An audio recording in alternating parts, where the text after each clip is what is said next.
สวัสดีครับ วันนี้พวกเราจะมานำเสนอเกี่ยวกับการไหลของอากาศจากเครื่องปรับอากาศจากห้อง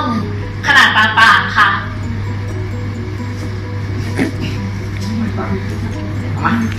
เราจะมาดูการไหลของอากาศจากเครื่องปรับอากาศนะครับในห้องขนาดต่างๆซึ่งเราจะใช้โปรแกรม ANSYS วิเคราะห์การไหลต่างๆของอากาศครับ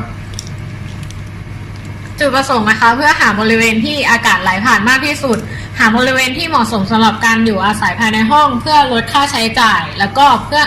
หาบริเวณที่เกิด separation ค่ะครับโดยขนาดที่เราใช้นะครับก็จะมีห้องขนาด25ตารางเมตร49ตารางเมตร81ตารางเมตรนะครับโดยแต่ละห้องเราจะใช้เครื่องปรับอากาศอยู่ทั้งหมด2ตัวโดยแต่ละตัวเนี่ยจะปล่อยอุณหภูมิที่293เคลวินหรือ20องศาเซลเซียสและมีความเร็วคือ1เมตรต่อวินาทีครับครับห้องแรกก็มีขนาด25ตารางเมตรครับมีอินเลท2ทางครับคือทางนี้กับทางนี้ที่เราจะเป็นวอลหมดเลยครับที่เราไม่มีเอาท์เลทเพราะว่าเราต้องการศึกษาการไหลอากาศภายในห้องปิดครับครับอันนี้ก็จะเป็นกราฟเป็นผลมาจากการพลอตความอุณหภูมิที่ปล่อยจากเครื่องปรับอากาศทั้ง2ตัวภายในห้องปิดนะครับก็กราฟก็จะมีผลก็คือว่าแนวโน้มของกราฟเนี่ยก็จะลดลงครับผม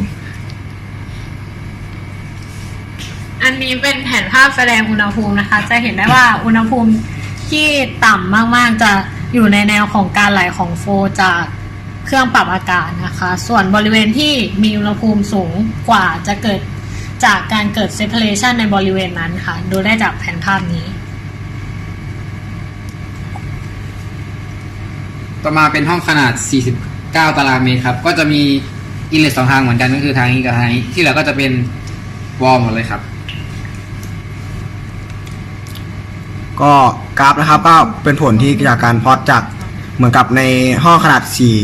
25ตารางเมตรนะครับผมก็แนวโน้มของกราฟก็คือลดลงเหมือนกันครับ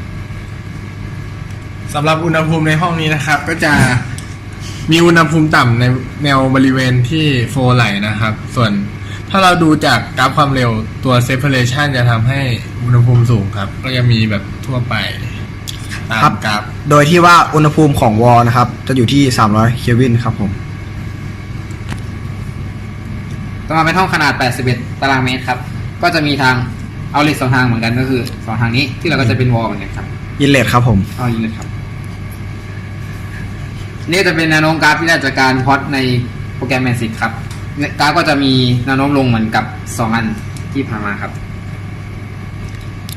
แล้วก็อุณหภูมิที่ต่ำจะอยู่ในช่วงแค่บริเวณนี้เนื่องจากห้องมีขนาดใหญ่มากๆค่ะแล้วก็เกิด separation ขนาดเป็นจำนวนมากทำให้อุณหภูมิสูงสรุปนะคะจากกราฟและก็แผนผังต่างๆที่เราได้นำมาใส่ลงมาในการนำเสนอครั้งนี้จะได้ว่าห้องขนาด49ตารางเมตรจะมีความคุ้มค่าสำหรับการติดเครื่องปรับอากาศในขนาดเดียวกันแล้วก็จำนวน2เครื่องมากที่สุดแล้วก็จะได้อุณหภูมิที่ใกล้เคียงกันทั่วทั้งห้องนะคะ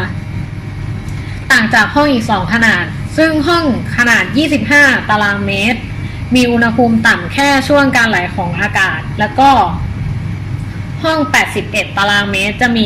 อุณหภูมิต่ำน้อยมากเพราะว่ามีขนาดที่ใหญ่มีอุณหภูมิต่ำแค่ช่วงบริเวณหน้าเครื่องปรับอากาศเท่านั้นนะคะตรงนี้สำหรับการเกิด separation นะคะห้อง25ตารางเมตรจะเกิดการ separation น้อยที่สุดแล้วก็ตามมาด้วยห้อง49แล้วก็ห้อง